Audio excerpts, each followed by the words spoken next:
فالإشكال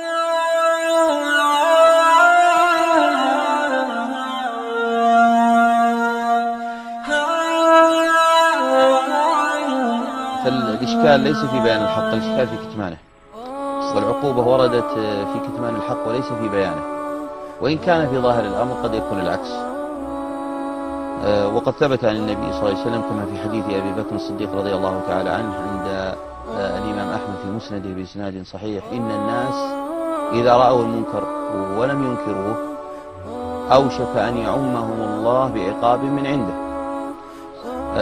ولذلك من أسباب العقوبات هي المعاصي، والسبب الثاني السكوت عنها.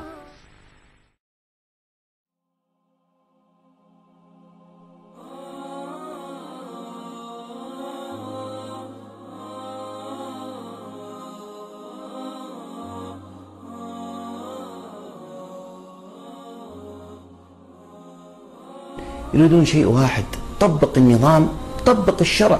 يبقى الإنسان السنة والسنتين والثلاث والأربع والعشر وأكثر بدون محاكمة، ولا يدري ما مصيره، وأهل ما يعلمون. هذا من أشد أنواع الظلم، لأنه مخالف للشرع ومخالف للنظام.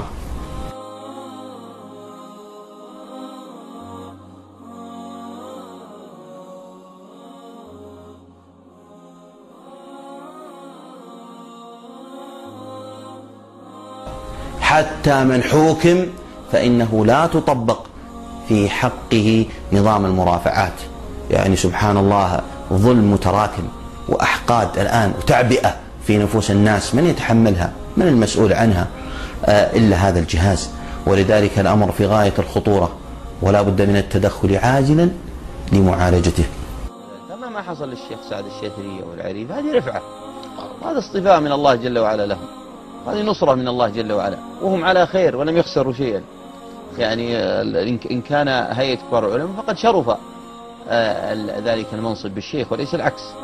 أي نعم. والعلم ولاية لا ينزع منها صاحبها. نعم. أو لا